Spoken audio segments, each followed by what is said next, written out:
Hey y'all, this is the People versus OJ, and this is the finale. Okay, we done made it all the way to episode 10. I have done every review for every episode. So, so long. If y'all want to get the link from me, you're gonna have to like this video, and then you can get the link off of Twitter page. But that will be at Jazz Chapman.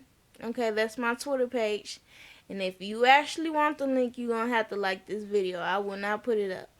Okay, I'm not bluffing. But, yeah, so first off is their court. Okay, OJ. Uh, Cochran has already told OJ, when we get in court, if they give you a chance to talk, keep talking. Okay? I don't know what Ito will allow, but I know Marsha will hate it. Keep talking and don't stop. So when they were in court and Cochran, not Cochran, when Ito allowed OJ to speak, he said that he would not, and he could not, and he did not kill Nicole. My Nicole. So he's saying, he loves her very much. It wouldn't happen. Okay. Fast forward to them going back to court another day. And this is basically it. This is the last straw, basically. So Marsha's up there giving her last speech on why they should charge OJ with the murders of Nicole and Ryan. And she's basically giving all the statistics. The blood that was found in his Bronco matched his DNA. The likeliness of it not being his is basically none, low to none. The blood that also was in his Bronco matched Ron and Nicole, all that stuff. And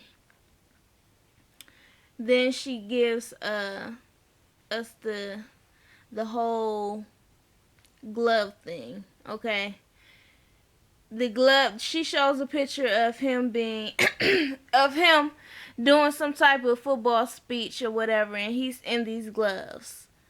So she's saying that basically it's only likely that he would have did it. I'm sorry, y'all. I'm tired. I'm trying to make this quick though. So Darton goes up there and then he talks about the relationship between Nicole and OJ, and basically saying that how it was terrifying. He had beat her for many years. Back in 1985, she had called the police and came out running with a black eye and bruised lips and face and all this. And she ran out to police like, can you please do something? Like, every time y'all come, this is the 8th time y'all came and y'all never do anything. Can you please, like, he's going to kill me. And then, he gives the facts that Nicole divorced or filed for a divorce from OJ back in 92.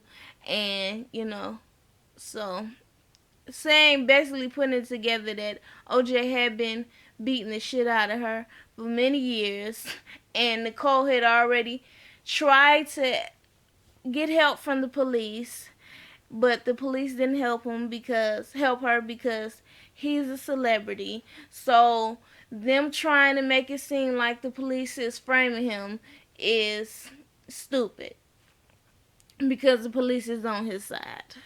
Okay, so Cochran gets up there and he's like, you know what, that was an interesting statement Mr. Darton gave. But what he seemed to miss was the point was that the gloves were found by Mark Furman, which in 1985, Mark Furman had been, I guess, recorded and said that he hated black people. He used to, not only that, he used to see Nicole and OJ together, and it used to tear him up inside to see a white woman with a powerful black man. And Mark Furman is also the same person that is a racist, and the same person that said he would like to get all niggas together and burn them as a genocide. So basically saying that Mark Furman and Adolf Hitler is one and the same. So after that, the after that, court is over. Okay, they are done with the case. Now they just have to wait on the jury for the verdict. Okay, so everybody's right now, they're relieved. It's over. We're going to take vacations. We going this. We going to this place. We going to that place. Shapiro's like, I wish I could take a vacation. You know, I go to some place, and they all look at Shapiro like, shut your ass up. But anyway, so jury is back at, there it's time for them to make their decisions. And so they decide they're going to take a kind of like a pre-vote just to see where everybody is at. So they write down guilty or not guilty on these piece of papers, and then they read it back. Okay? And it's not guilty, not guilty, not guilty, not guilty, not guilty, guilty, not guilty, not guilty, and then you get another guilty. So out of 12 votes, 2 of them are guilty. We automatically know that the demon is the one that voted guilty, and then there's this other Caucasian young lady who voted guilty also. And so then they start speaking on why they voted guilty. And the demon automatically is like, we call this lady the demon. That's so horrible. And so the demon is like, oh, well, I'm going to just go ahead and say it. I voted him guilty. And the lady who is the head, I do not remember her name, but basically she's the head juror in charge. She's like, well, it's okay if you think that OJ is guilty. Hell, I might think he's guilty, but they couldn't prove it. And, so the jurors start arguing. Well, yeah, and it doesn't make sense. Like, Johnny, I forgot to go over that part. Johnny had, said his piece in it, and I did tell y'all that, but I forgot to tell y'all, he said, if the glove don't fit, you must have quit. And he put it in their head several times, so they won't forget that. So like Johnny said, the juror repeated, if the glove don't fit, you must have quit. They cannot prove, and they did not prove, that OJ did it. So, with that being said, you really don't have no other choice. This is not about your personal feelings about OJ. This is about the evidence and the proof that they have about him actually doing it. And they do not have proof that he did it. And they don't have proof that he didn't do it. So, everybody, gets the call back that the jurors had made the verdict. And they're like going off like, what? You're shitting me, right? You can't be serious. And so they're like, it's only been 4 hours. How do you take a case that took over a year to do and come back with the verdict in 4 hours? Simple. They tired of being there. Should they want to go home too? Everybody else thought it was gonna be weeks before they came back with the verdict. No, they want to go home too.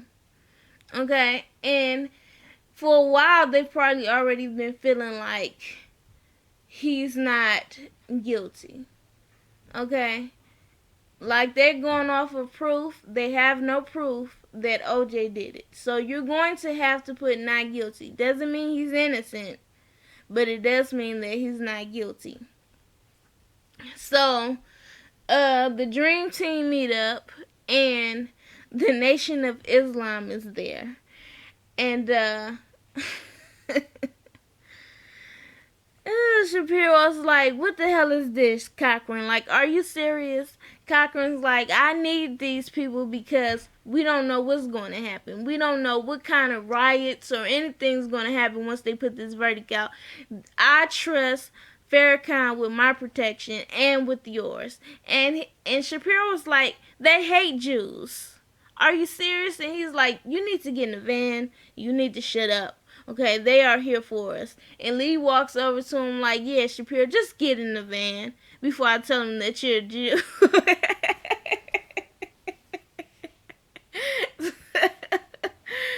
So I think Shapiro jumped his ass in the car anyways. I had missed it. I was in the bathroom, but my boyfriend had told me that after oh, I'm sorry. I'm jumping ahead.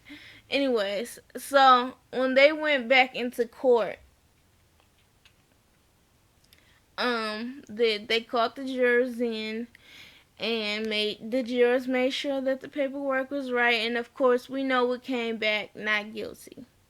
So they just show people all across the nation watching it, and black people were celebrating, jumping for joy, and the white people were like, "You can't be serious." Ron's family, his sister and everything, his sister just broke down crying. OJ had already been told by the cop in his cell, like, you have nothing to be worried about. Like, my buddies work over at the place where the jurors are at. You have nothing to be worried. He was a fan, of course. He even wanted his autograph. So, everybody's is this big thing. Like I was gonna say, my boyfriend ended up telling me when I went to the bathroom that Bobby, Robert Kardashian, ran to the bathroom and threw up. It's weird that he's on this man's side, and I think Robert Kardashian, at least from what they showed on this show, I think he was a very good man. I think he truthfully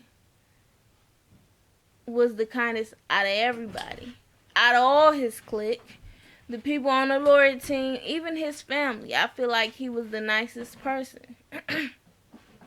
But he don't feel good about this. So afterwards, Chris and Marsha and their chief or whatever, they all have to give their statements about how they're sorry about how the verdict came out, and the jurors made a decision based off of emotion, and excuse me, they're crying, and one of the reporters was like, "So when are you gonna find the actual murderers?" And I was like, wow. Wow. It is I guess that was hurtful for them, very hurtful. But OJ walks out of jail at the back, or the courthouse I should say, and Bobby's waiting on him, and he's like, "Bobby!"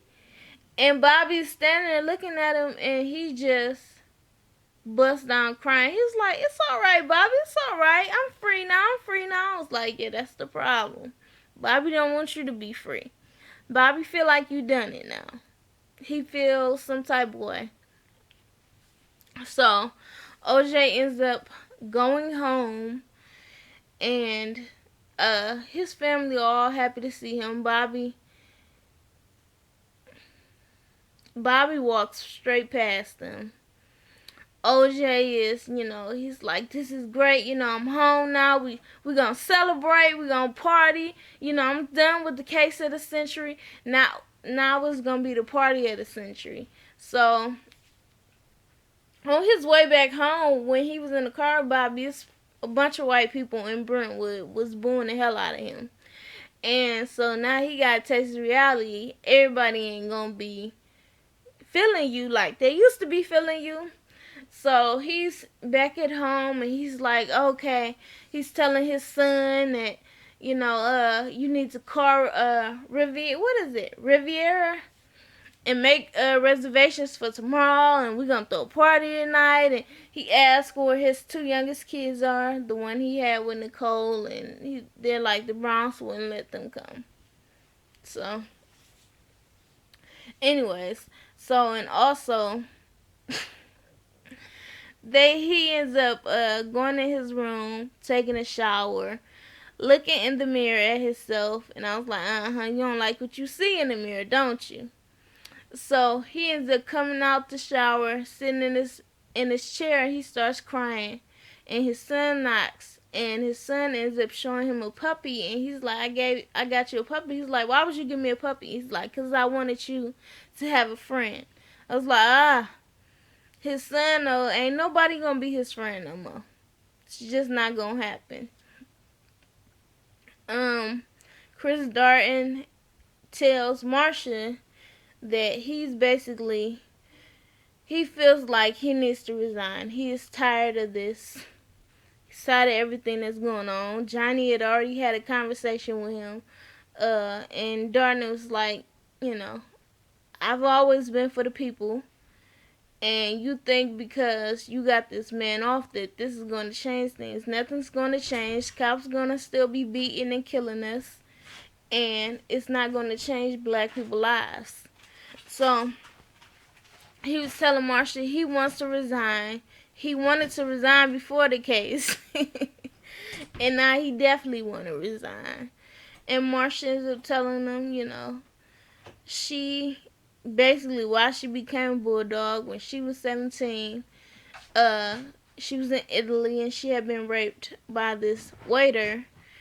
And so when she got her, she basically kind of shoved everything under a rock. So she didn't forget about it. She just didn't deal with it anymore. Didn't talk about it.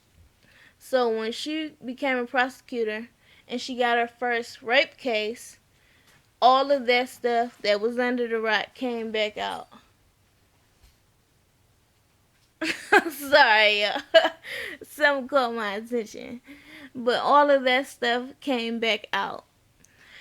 And, it humiliated her, but it made her into the bulldog that she needs to be, because she had a vengeance for, getting justice for women that had been abused. So she figured that's what she needed to help her be successful. But going back to OJ. So OJ, that's the end of Marsha and Chris. But and she also said that the waiter got off, so that's another reason. But going back to OJ's having a party. Everybody's there. They celebrating. Bobby's there. He ain't feeling it. Okay, and OJ gets up on his little platform, and he's like, I just want to say that I'm glad that this nightmare has ended, that has started when Nicole and Mr. Goldman were murdered. And I just want to say that, I'm going to do everything that I can to try to find the murderers of these victims. And everybody just stood there, and you hear about 2 people clapping. I said, well, damn. Don't nobody believe him. His family like, Negro, we know you. We know you killed him. Well, you know, how I feel is, I feel there is a big possibility he did it.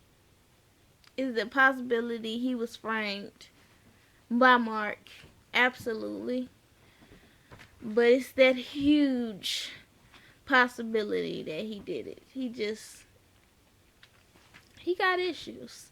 But anyways, so Bobby ends up taking the Bible. OJ gave him back his Bible once he got out of court or whatever, and was like, I know how much this means to you. So Bobby took that Bible and he threw it back down on the table.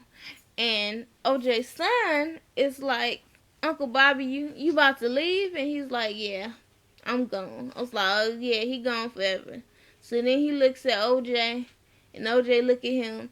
And I was like, okay, that was the end of their friendship. And I know that definitely had to be the end, because I saw, I guess it was a news clip, or he might have been on 60 Minutes or something, but a few years afterwards, or a couple years afterwards, Bobby was on there talking about how he started having doubts about OJ. And I know if you my friend, you better not take your ass on TV and start talking about how you had doubts about me. But yeah, that's it. You know, OJ face reality now that don't nobody mess with him no more. His son ends up coming over to him like, yeah, we can't get any reservations at the Riviera. They said there's no space. And he's like, what? To call Mark and tell Mark to make reservations for me. He's like, I talked to Mark. Mark said there isn't any space for you. So that was his, I guess, harsh reality. But that's it for this whole little series. So, sorry, I was dry at the beginning, right? Like, share, comment, subscribe. Follow me on Twitter at Jazz Chapman. And y'all be easy. Peace, y'all.